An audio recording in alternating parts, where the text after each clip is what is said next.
성도 여러분, 여러분들은 여러분의 삶에 만족하고 계십니까? 이 말하면 괜찮지 하며 만족하십니까? 아니면 애를 쓰고 노력하는데도 여전히 채워지지 않는 그 빈 가슴 때문에 소갈이하고 있지는 않습니까? 계절의 변화가 참 빠릅니다. 어느새 가을을 지나 겨울로 달려가고 있습니다. 그런 계절의 변화 앞에 설 때마다 우리는 우리 자신을 돌아보게 됩니다. 나는 잘 살고 있는가? 나는 잘 믿고 있는가?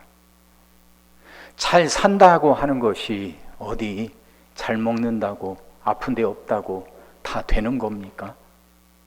잘 믿고 있다는 것이 어디 예배 출석한다고 다 되는 겁니까? 산다는 것도 신앙생활이란 것도 그렇게 간단하고 단순하진 않습니다. 잘 먹고 아프지 않은 것만으로 잘 살고 있다고 말할 수 없는 거고, 예배 출석하고 있다는 것만으로 잘 믿고 있다고 말할 수 있는 것은 아니지 않습니까? 그럴 때마다 우리는 보다 나은 삶을 꿈꿉니다.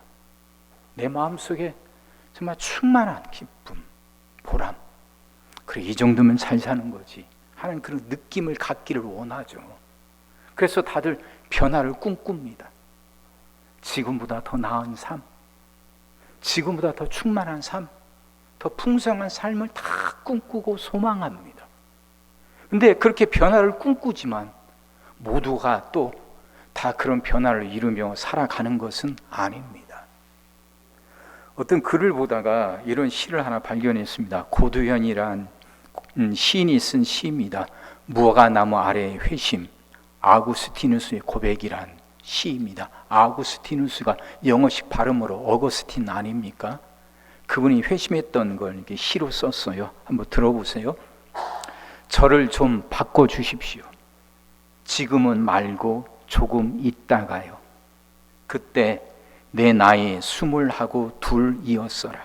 22이었어라. 물소리 듣다 잠 깬 새벽, 밀라노에 온 지 오늘로 몇 날인가. 무화과 나무 아래 발가성에 눈물 쏟으며 이번엔 왜 지금 아니고 내일인가요? 탄식할 때 하늘엔 듯 꿈엔 듯 아이들 노랫소리. 들고 읽어라, 들고 읽어라. 경전 펼치고 첫눈 들어온 곳 읽으니 오 빛이 있어라, 빛이 있어라. 낮에와 같이 단정히 행하고 방탕하거나 술 취하지 말며 정욕을 위하여 육신의 일을 도모하지 말라. 등짝을 후려치는 장대 뿌리 소금 기둥. 먹장 걷고 해 비추니 섬광이 눈부셔라. 비로소 말문 트이고 귀 열리던 그날 내 나이 32이어라. 32이어라. 아구스티누스의 회심 이야기는 유명해서 여러분 잘 아실 겁니다. 아구스티누스라는 사람 참 영민했던 사람이라 그래요. 머리가 좋았고 또 출세하고 성공하고 싶은 이 욕구가 강했던 사람입니다. 이런 철학 저런 철학을 쫓아다니며 배우고 그래서 성공하기를 꿈꿨습니다. 또 그 육체적인 그런 욕구도 강했던 것 같아요. 젊어서 노예 출신 여인과 결혼을 합니다. 그 결혼식을 하지 않고 그게 동거하다가 사생활을 낳기도 하죠. 근데 그렇게 뛰어다니고 열심히 해봤지만 마음에 기쁨이 없어요. 육체의 정욕을 추구하고 인생의 성공, 출세를 추구하며 그렇게 뛰어다녔지만 만족이 없습니다. 그가 그렇게 방황하고 갈등하다가 하나님을 만나게 되잖아요. 근데 그렇게 변화를 꿈꾸었지만 안 됐는데 그가 어느 날 정말 꿈엔 듯 하늘엔 듯 아이들의 노랫소리를 듣습니다. 들고 읽어라, 들고 읽어라. 그게 톨레레게 아닙니까? 그래서 뛰어들어가 방에서 앞에 있던 성경을 펼쳐 읽었는데 그의 눈에 들어왔던 말씀이 오늘 우리가 읽은 본문 로마서 13장 13절과 14절 말씀이죠. 낮에와 같이 단정히 행하고 방탕하거나 술 취하지 말며 음란하거나 호색하지 말며 다투거나 시기하지 말고 오직 주 예수 그리스도를 옷 입고 정욕을 위하여 육신의 일을 도모하지 말라. 이 말씀 앞에서 그는 무너집니다. 거기서 돌이키고 회심합니다. 이 시에서 말하는 것처럼 등짝을 후려치는 그런 깨달음을 얻습니다. 먹장에 그의 인생을 가두었던 그 먹장이 거치고 햇빛이 비춥니다. 그래서 비로소 말문이 트이고 귀가 열리죠. 진리를 깨닫게 되면서 그가 새로운 사람으로 변화가 됩니다. 초대교회 역사 중에서 가장 위대한 인물을 꼽으라면 누구든지 이 아구스티누스를 꼽습니다. 우리 신학의 기독교 신학의 토대를 쌓았던 분이고 많은 영향을 끼쳤던 큰 인물입니다. 그 인물이 바로 이런 회심을 겪어서 변화되게 되죠. 근데 이 시가 제 마음을 사로잡았던 건 첫 구절입니다. 저를 좀 바꿔 주십시오. 지금은 말고 조금 있다가요. 이 구절. 다들 변화를 꿈꾸고 소망하는데 그 변화가 조금 더 있다가, 지금은 말고 조금 있다가요. 왠지 아직 현실에 미련이 남는다는 거 아닙니까? 아직 내가 뭔가 붙잡고 있고 이것보다 더 나은 것을 꿈꾸고 소망하지만 그렇다고 지금 있는 것을 막상 놓자니 아깝단 말이죠. 미련이 남는단 말이죠. 그 현실이 주는 달콤한 맛이 아직 남아 있다는 거죠. 그러다 보니까 변화되지 못하고 그 생활이 반복이 되고 10년이 된 거 아닙니까? 그가 이런 구절도 있어요. 무화과 나무 아래 발거숭이 눈물 쏟으며 이번엔 왜 지금 아니고 내일인가요? 지금은 말고 조금 있다가 하고 그렇게 미루고 미뤄왔는데 이젠 그게 힘이 들어가게 된 거죠. 그게 너무나 어려워, 그게 너무나 힘들고 마음이 그렇게 허전해졌던 것이죠. 그래서 왜 내일이냐고 오늘이어야 되지 않냐고 할 때 비로소 그에게 음성이 들려왔던 거죠. 톨레에게 지금 당장 들고 읽어라. 그러면서 그는 변화된 삶을 살아가게 됩니다. 우리 또한 변화를 꿈꾸고 있지 않습니까? 지금보다 더 나은 삶, 지금보다 더 충실하고 풍성한 삶을 꿈꾸는데 그런 삶을 살아가기 위해서는 우리에게 변화되어야 할 것들이 있는데 아직도 우리는 변하지 못하고 있는 거 아니냐 그 말이에요.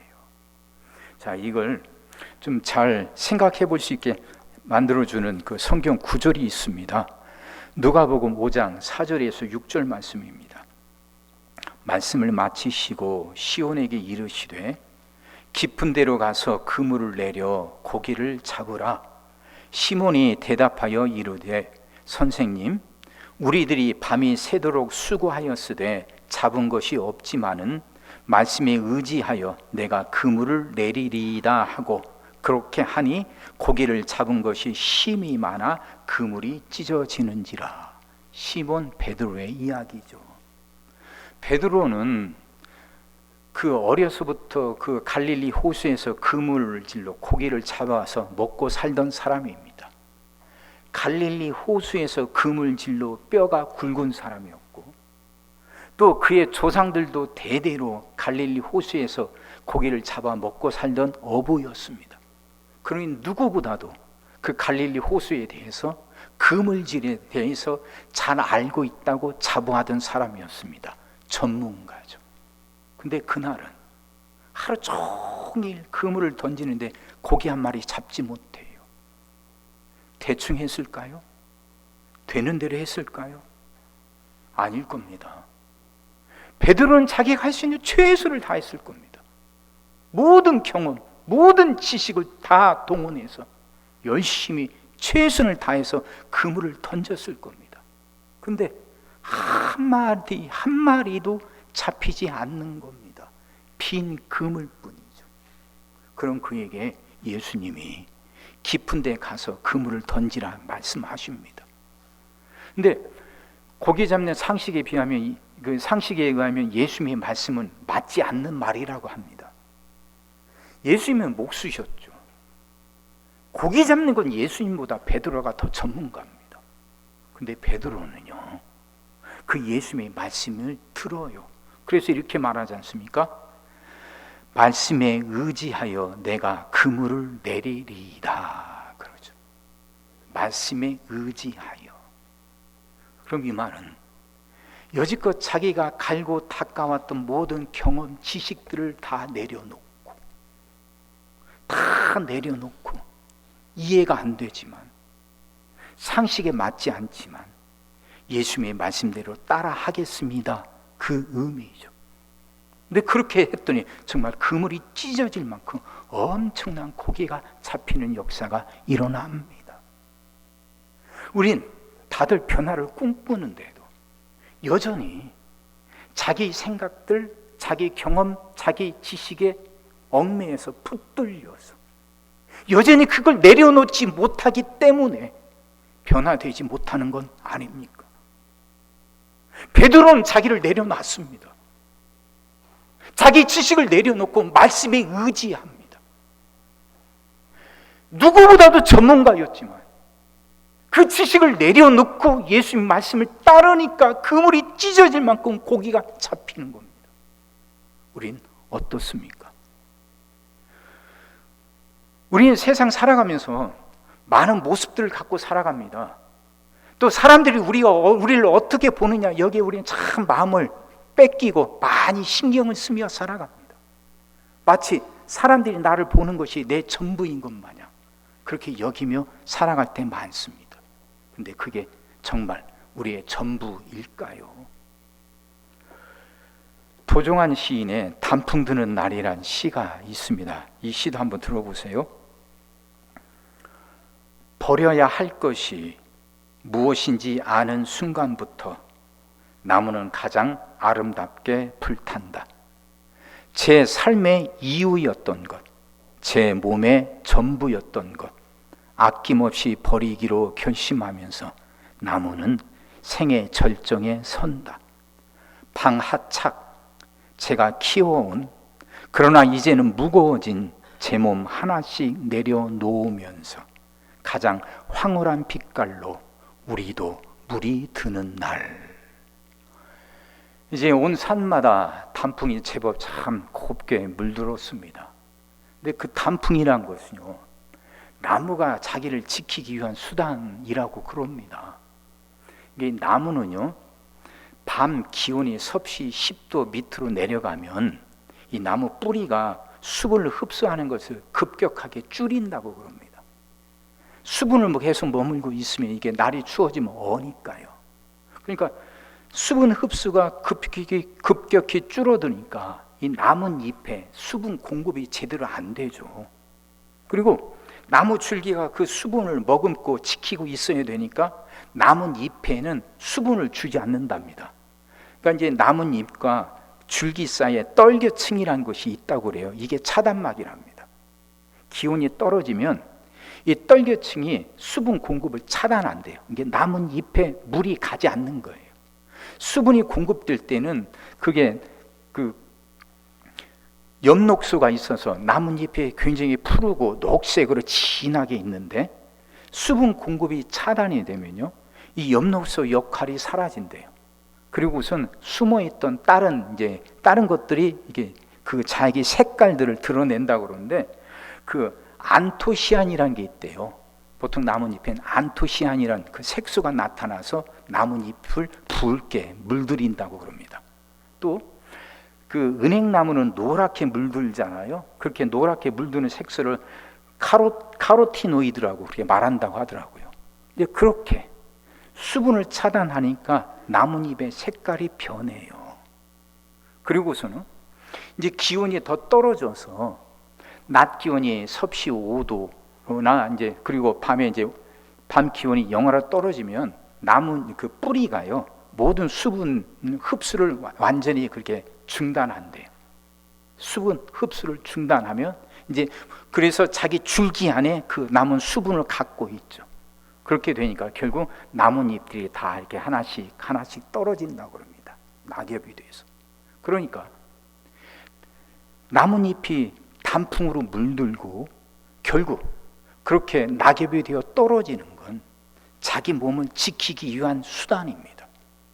그래야 겨울을 나고 그 다음 봄을 맞이할 수 있는 거죠.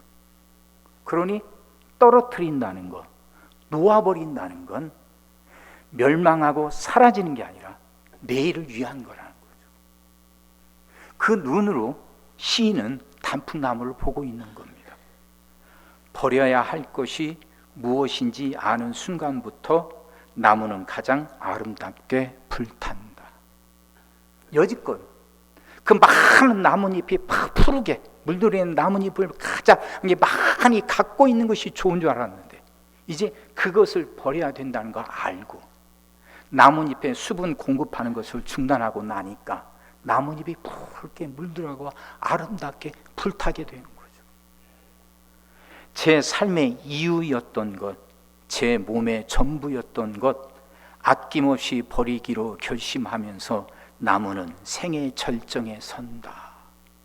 이것이 정말 내가 사는 이유고 이것이 내 전부라고 여겼는데 그걸 버리기로 결심하니까 생의 절정에 서고 가장 아름다운 때를 맞이할 수 있게 된다 하는 것이죠. 사랑하는 성도 여러분, 우리는 다 새로운 변화를 꿈꾸잖아요. 지금보다 나은 생, 빈 그물이 아닌 찢어질 만큼 가득 찬 고기, 그 가득 찬 그물을 꿈꾸고 소망하잖아요. 그러려면 내려놔야 할 것이 있습니다. 버려야 할 것이 있습니다. 베드로는 자기 지식을 내려놨어요. 고기 잡는 거에 대해서 누구보다도 전문가인 베드로가 상식에 맞지 않는 예수님의 말씀 앞에서 자신의 경험과 지식을 내려놓고 깊은 곳에 가서 그물을 던지니까 빈 그물에 고기가 가득 차게 되는 놀란 역사가 일어나더란 말이에요.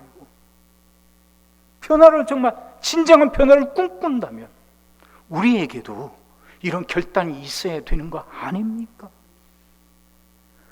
세상 속에 살아가니까 사람들이 나를 보는 거 의식하지 않을 수가 없습니다. 좀 더 나를 더 좋게 보이려고 자꾸 자기를 더 낫게 보이게 하려고 자꾸 여러 가지로 자기를 포장하고 가면을 쓰기도 합니다. 근데 그건 자기가 아닐 때가 많잖아요. 그러다 보니까 자기 노래도 잃어버리고 자기의 춤도 잊어버린 채 다른 사람의 장단에 맞추어서 살아가면서 순간순간 이게 아닌데 순간순간 어딘가 잘못됐는데 하는 생각 때문에 텅 빈 가슴, 시린 가슴을 부여안고 살아가고 있는 건 아닙니까? 내려놓지 못해서, 포기하지 못해서 진짜 중요한 건 하나님 앞에 선 내 모습인데 자꾸 사람들 눈, 그들에게 잘 보려고 했던 가면들, 마스크, 그것들 내려놓지 못해서 정말 복된 삶을 살아가지 못하고 있는 건 아니냐, 그 이야기예요. 그런데 자기를 내려놓는다는 건 결코 쉬운 일은 아닙니다. 또 살아가면서 그렇게 내려놓다고 많은 또 어려움들이 있거든요. 근데 그 베드로가 자신의 지식을 내려놓고 말씀에 의지하여 그물을 던질 수 있었던 건 베드로의 그물이 빈 그물이었기 때문 아닙니까? 빈 그물. 만약에 베드로가 그래도 고기를 몇 마리라도 잡았더라면 깊은 곳에 가서 그물을 던지라는 예수님의 말씀을 듣지는 않았을 겁니다. 그러지 않겠어요? 그래도 이만큼이라도 있는데, 이 정도는 있는데 아직 온전히 빈 그물이 아니니까. 근데 베드로는 자신의 그물이 빈 그물이었기 때문에, 아무것도 없는 빈손이었기 때문에 그는 주님의 말씀에 귀를 기울여서 깊은 곳에 가 그물을 던질 수 있었던 겁니다. 우리 삶 속에서도 빈 그물들이 있죠. 우리를 아프게 하고 우리를 힘들게 하는 것들이 있습니다. 내내 괜찮은데 어느 날 갑자기 질병이 찾아와요. 순간 손 쓸 수 없는 질병 앞에서 자신의 삶이 무너지는 걸 느끼기도 합니다. 자녀에게 소망을 갖고 그 자녀를 위해서 간절히 기도하는데 여전히 변하지 않는 자녀의 모습이 우리를 무너뜨리기도 합니다. 이젠 조금은 달라지겠지, 이젠 좀 나아지겠지, 그래도 소망을 갖고 그래도 기다리면서 지켜보고 있는데 언뜻 보이는 자녀들의 그 모습이 우리의 기대를 무너뜨리고 우리 소망을 무너뜨리고 우리를 주저앉게 만들기도 합니다. 아픔이고 고통입니다. 근데 그것들은 우리를 변화로 부르시는 하나님의 음성 아닐까요? 베드로의 빈 그물, 하루 종일 고생했지만 헛수고해요. 허무했죠. 힘들고 아팠죠. 근데 그 빈 그물이 있었기에 베드로는 예수님의 음성에 귀를 기울일 수 있었단 말이에요. 그럼 우리 삶 속에 찾아오는 빈 그물도, 질병도, 자녀의 문제도, 여러 가지 아픔들도, 그것들은 그냥 우리를 무너뜨리려고 하는 게 아니라 우리를 변화로 부르시는 주님의 음성, 그렇게 듣는다면 우리도 변화될 수 있는 거 아닙니까? 신달자라는 그 시인 여러분 아시죠? 저도 어디서 그래서 참 봤습니다. 잠깐 봤는데 참 그분의 인생 역정이 참 대단하더라고요. 이분이 이제 숙명여대 나왔어요. 졸업하고 이제 그 시인으로 등단도 했습니다. 그러다 이제 남편을 만나 결혼을 하면서 이제 시를 쓰지 못했는데 남편이 경제학과 교수였대요. 그러니까 웬만큼 살았을 겁니다. 근데 35되는 해 그분의 생일날 남편이 그 뇌출혈로 쓰러졌대요. 뇌출혈로. 그리고 며칠 만에 깨어났는데 깨어났을 때 이제 반쪽을 못 쓰는 장애를 갖게 됐답니다. 그리고 그 남편이 24년을 살았대요. 그 남편 뒷서발을 하는 거예요. 병 간호를 하는 겁니다. 딸이 셋인데. 그런데 그것도 힘든데 얼마 안 있다가 시어머니마저 중풍을 맞아서 하반신을 못 쓰게 됐대요. 시어머니까지 돌봐야 되는 거예요. 그 삶이 어땠을까요? 이분이 그런 말을 하더라고요. 하도 힘드니까, 하도 고통스러우니까 집단 자살을 꿈꾸기도 했대요. 식구들 다 같이 차라리 우리 이제 그만 살자, 죽어버리자, 그런 생각도 했대요. 24년 동안이나 줄기차게 누워있는 남편을 돌보는 게 힘든 게 어느 날은 소리 없는 총이라도 하나 사가지고 남편 쏘고 나 쏘고 그렇게 끝냈으면 좋겠다 하는 생각도 들었대요. 중풍으로 고생하는 그 어머니, 그 시어머니 너무 힘들어서 시어머니를 그렇게 미워했대요. 그러지 않았겠어요? 그러다 보니까 한여름에 번개라도 치면 밖에 나가기가 무서웠대요. 시어머니를 미워하는 것 때문에 벼락 맞아 죽을까 봐 그렇게 힘들게 삽니다. 그러던 분이 그 아픔 때문에 그래서 집을 이제 한 번씩 나가서 거리에 배회하다가 자기도 모르게 발걸음이 항상 가는 곳이 있었더래요. 그게 성당이었대요. 이분이 천주교인데 성당이었대요. 그러니까 그 안에 들어가서 그냥 고개 숙이고 주여 주여 그렇게 나오니까 한숨뿐이죠. 탄식이죠. 근데 그러면서 은혜를 받았대요. 주여 주여. 그게 결국 뭐겠어요? 지난 우리 특세 기간 동안 우리가 계속 들었던 말씀, 주여 불쌍히 여기소서 아니었겠어요? 그렇게 주여 주여 부르짖으면서 주님을 만나게 됐답니다. 그러면서 자기 안에서 힘이 생기더래요. 고등학교 때까지 품었던 꿈, 이제 결혼하면서 묻었던 꿈이 다시 생각이 나더래요. 시인이 되는 거, 교수가 되는 거. 그래서 남편 누워있고 시어머니 그렇게 중풍인데도 나이 40이 되어서 대학원에 등록을 했답니다. 대학원 공부를 시작해서 결국 박사가 되고 교수가 되고 많은 시집, 많은 수필들을 발간하고 이렇게 책을 펴내고 그러면서 이제 유명이 되고 은퇴하게 됐다고 그래요. 그분이 이런 말을 합니다. 하나님이 나의 게으른 습관을 잘 아셔서 나를 부지런하게 하기 위해 무거운 일거리를 주신 것인지 몰라. 그래서 나는 열심히 살았고 열정을 잃지 않았고 무너진 산에 깔려 있으면서도 사랑을 믿었고 내일을 믿었고 하나님을 알게 되었으며 축복을 받았고 딸들을 얻었으며 무엇이 가족 사랑인지 알았고 어머니는 강해야 한다는 것을 알았고 내게 영원히 싸우고 사랑할 것은 삶이며 아름다운 일상생활이 중요하다는 것을 알았다. 그렇게 말했다고 그래요. 고난은 원래 무너뜨린 게 아니거든요.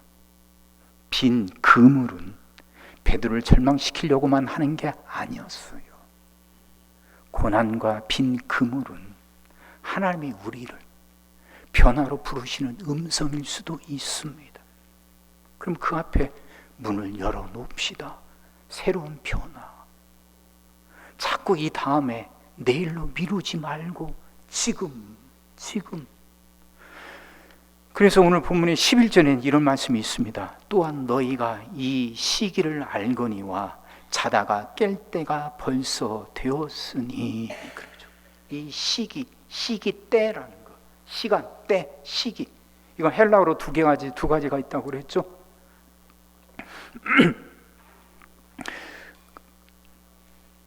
크로노스와 카이로스.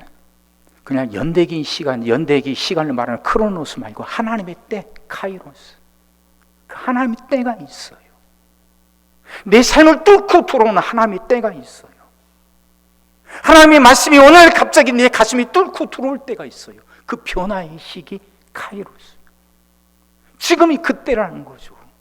그래서 자다가 깰 때라고 말씀하는 겁니다. 잠에서 깨어나서 이젠 주님 앞에 마음의 문을 열으라는 거죠. 아구스티누스도 저를 좀 바꿔주십시오 말하지만 지금은 말고 조금 있다가예요. 이 생각으로 10년을 그렇게 고통 속에서 살았던 거 아닙니까? 그랬던 그가 이제는 내일이 아니라 지금 들려달라고 하는, 지금 변화되게 해달라는, 그렇게 주님께 부르짖었고 주님은 그에게 음성을 들려주셨죠. 톨레에게 지금 들어서 읽어라. 이젠 네 옛 생활에서 벗어나서 더 이상 정욕을 위하여 육신의 일을 도모하지 말고 예수 그리스도로 옷 입으라고. 이젠 그분 앞에서 네가 여지껏 붙잡고 있던 것들, 마치 그것이 네 전부라도 되는 양 여전히 붙들고 있던 것 내려놓고 주님 앞에 너 자신을 세워보라고. 사람들이 나를 어떻게 보느냐가 아니라 하나님 앞에 내 모습이 어떤가에 관심 쏟아보라고. 그 모습을 바로 세워보라고. 그게 결국 톨레르기 아니었겠어요. 그럼 거기서 자기를 발견하고 돌이키게 됩니다.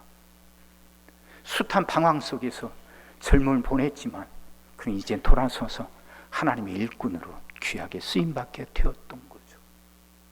그럼 이런 변화가 우리에게도 있어야 되는 거 아닙니까? 우리 다 잘 살고 싶어 하잖아요. 보람 있는 인생, 풍성한 인생을 살고 싶어 하잖아요. 그리고 하나님은 세상을 그렇게 만드셨습니다. 그래서 사람을 만들어 놓고 생육하고 번성하고 정복하고 다스리며 살아가라고 말씀하셨어요. 생육하고 번성하고 풍성한 삶의 모든 분야에서 풍성한 삶을 살아가라고. 정복하고 다스리라는 것, 더 이상 상황과 환경에 휘둘리지 말고 네가 주도적으로 끌어가는 그런 삶을 살으라고. 우리를 만드셨고 세상을 그렇게 만드셨어요.